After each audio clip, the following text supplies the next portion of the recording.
ভাই প্রচলিত একটা কথা আছে বুঝছেন, স্বাদের জিনিস নাকি অল্প খাওয়া ভালো। বাংলাদেশ ক্রিকেট বোর্ড এইটা কি মানে? কেন বলতেছি ভাই, বলার কারণ হচ্ছে নাহিদ রানা। নাহিদ রানা বাংলাদেশ এবং শ্রীলঙ্কার বিপক্ষে প্রথম টেস্ট খেললো, তাকে কি পুরো ম্যাচে খুঁজে পাইছেন আপনারা? মানে তার নাম গন্ধ ছিল এই ম্যাচটাতে? ছিল না ভাই, সে কিছুই করতে পারেনি। সে এই ম্যাচটাতে প্রথম ইনিংসে 19 ওভার বোলিং করছে। 19 ওভার বোলিং করে রান দিছে কত জানেন? 97। উইকেট তো একটা পাইনি।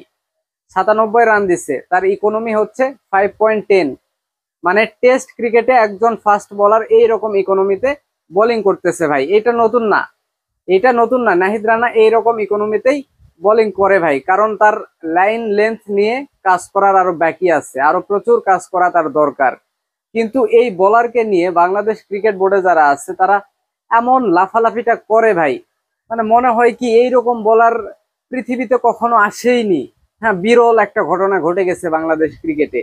মানে 140, 45, 50 গতিতে বোলিং করে, মানে মানে কি বলবো, মানে একদম বিরল একটা ঘটনা। পৃথিবীর কোনো দেশে কখনো এরকম বলার আসেনি, এরকম গতিতে কেউ বোলিং করেনি। এইরকম একটা ভাব, তাকে নিয়ে এতই মাতামাতি। অবশ্য নাহিদ রানার এটা দোষ না ভাই, দোষ আমি দিতে চাচ্ছি বাংলাদেশ ক্রিকেট বোর্ডের। তো ঠিক আছে, সেই বোলার আসলো, আসার পর আপনারা বাংলাদেশের টেস্ট দলে আনলেন, তাকে খেলাইলেন, সমস্যা নাই, টেস্টে খেলুক। তার যেহেতু গতি আছে, টেস্টে কাজে লাগবে ভাই। লাইন লেন্থ খারাপ হইলেও মাঝে মধ্যে দুই একটা বল ভালো হইলে সেখানে উইকেট পাওয়ার একটা চান্স থাকে, ঠিক আছে, খেলুক।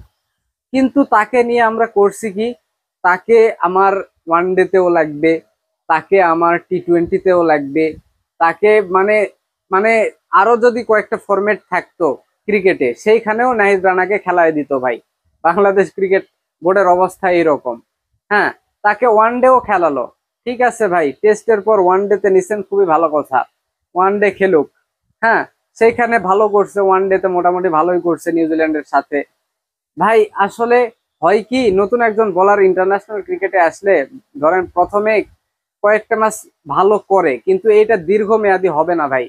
যেহেতু নতুন একজন একজন বোলার, সে খেলতেছে, প্রতিপক্ষ কখনো তাকে খেলে নাই, উইকেট পাইতেই পারে, প্রথম দিকে ভালো করতেই পারে, কিন্তু এটা দীর্ঘমেয়াদী হবে না। যদি এইরকম একজন ইয়াং ক্রিকেটারকে হুটহাট এক ফরম্যাট থেকে আর এক ফরম্যাটে নিয়ে নিয়ে আসেন, তাকে নিয়ে আরো কাজ করেন, আরো একটু অভিজ্ঞ হোক, টেস্ট ক্রিকেটে আরো একটু পরিপক্ক হোক। হ্যাঁ, তারপর অন্যান্য ফরম্যাটে আপনি নিয়ে আসেন, তা না, টেস্ট ফরম্যাটে খেলতে না খেলতে ওয়ান ডেতে এই যে এই অবস্থা, তারপর T20-তে নিয়ে চলে আসলো। সংযুক্ত আরব আমিরাতের বিপক্ষে তাকে খেলানো খুবই দরকার, তাকে ছাড়া হবেই না। সংযুক্ত আরব আমিরাতের বিপক্ষে এই বোলারকে ছাড়া আমরা কখনোই জিতবো না, এরকম একটা অবস্থা।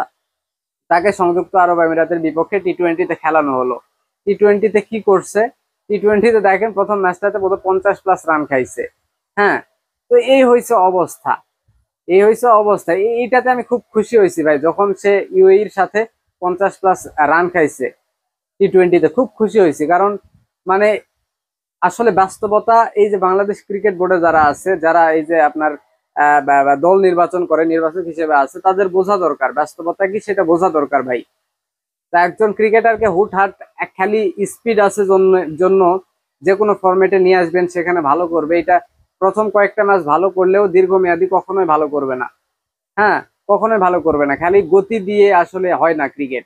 এই যে মুতিয়া মুরালি ধরুন একবার একটা ইন্টারভিউ দিছিল, সেখানে বলছিল ভাই আমার ওই 140, 50, 55, 60 গতির বলার দরকার নেই, আমার দরকার তার ভিতর কোনো ভেরিয়েশন আছে কিনা।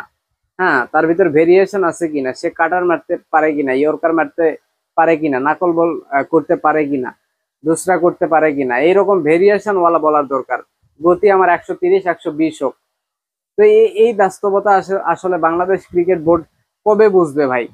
এই ছেলেটাকে একটার পর একটা ফরম্যাটে নিয়ে যাচ্ছে, খেলাচ্ছে, খেলে খেলে নষ্ট করতেছে ভাই।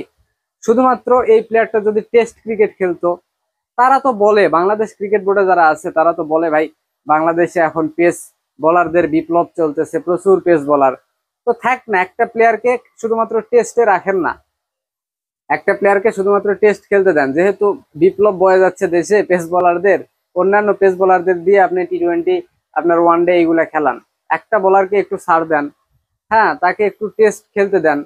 এই যদি নাহিদ রানা শুধুমাত্র টেস্ট নিয়ে থাকতো, মনোযোগ ওই একটা জায়গায় থাকতো, তাইলে তার উন্নতি অবশ্যই হইতো ভাই। হ্যাঁ, উন্নতি অবশ্যই হইতো। ওই একটা ফরম্যাট নিয়েই থাকতো, সে শিখতো, দিনের পর দিন খেলতো। হ্যাঁ, তার ইনজুরি সংখ্যা কম থাকতো, এগুলা হয়তো ভাই। হ্যাঁ, মানে আসলে বাংলাদেশ ক্রিকেট বোর্ড আসলে কিভাবে চিন্তা ভাবনা করে আমি বুঝি না। একজন ক্রিকেটার যদি হুট করে বাংলাদেশ ক্রিকেটে আসে, তাইলে দেখবেন তাকে একদম সব ফরম্যাটে নিয়ে যাচ্ছে, সব ফরম্যাটে। সাব্বির রহমান তাকেও এইভাবেই নষ্ট করছে ভাই। সাব্বির রহমান টি-20-তে রান করতেছিল, তাকে টি-20 থেকে ওয়ানডেতে আনছে ফিনিশিং এর জন্য, বেশ ভালো কথা। ফিনিশিং এ কয়টা ম্যাচ খেলাইছে আল্লাহ জানে, বেশিরভাগ সময় 4 নাম্বার 5 নম্বরেই খেলাইছে। হ্যাঁ, বেশ ভালো কথা, ওয়ানডে টি-20 খেলুক, তাকে টেস্টও খেলাইছে।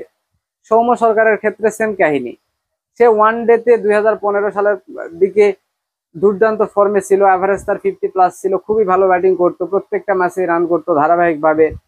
তাকে টি-20 খেলালো, বেশ ভালো কথা, টি-20 খেলুক, দুইটা ফরম্যাটেই থাক। যেহেতু ছোট ফরম্যাটে সেই ব্যাটার ভালো খেলতেছে, তাকে টেস্টেও নিয়ে আসলো। এই যে মানে এই অভ্যাসটা কেন বাংলাদেশের আসলে, কেন এই অভ্যাসটা? মানে একটা প্লেয়ার আমরা পাইলেই তাকে মানে সব ফরম্যাটে খেলানো দরকার কেন ভাই? দরকার নাই তো। এই হয়েছে অবস্থা। যেমন এই যে এখন পারভেজ হোসেন ইমনকে নিয়ে চলতেছে, লোকটা টি-20 ফরম্যাটে খুবই ভালো খেলে। হ্যাঁ, যদিও তার মানে টেকনিকে সমস্যা আছে, সে ওভারহিট করতে চায়, সে মানে লেগ সাইড ওরিয়েন্টেড যে শটগুলো আছে সেগুলো বেশি খেলতে চায়।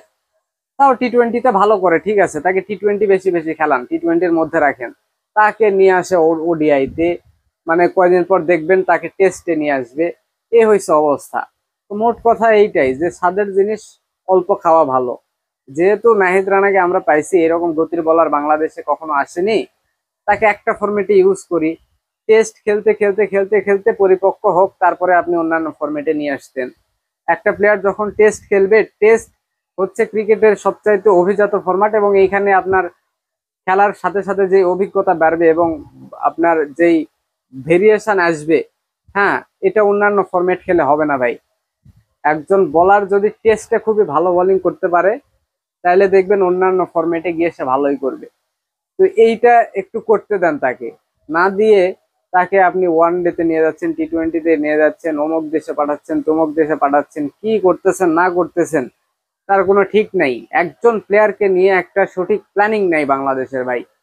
এ হয়েছে অবস্থা। মানে কি বলবো আর, কিছু বলার নাই। এই সাধারণ জিনিসগুলা যদি বাংলাদেশ ক্রিকেট বোর্ডের কর্মকর্তা যারা আছে তারা হ্যান্ডেল করতে না পারে, তাদের থেকে আপনি মানে কি আশা করবেন? বাংলাদেশ ক্রিকেট আর এর থেকে কত ভালো হবে, মানে এর থেকে ভালো হবে এটা কিভাবে আশা করবেন? আশা করা এটা একটা বোকামি ভাই, একদম বোকামি।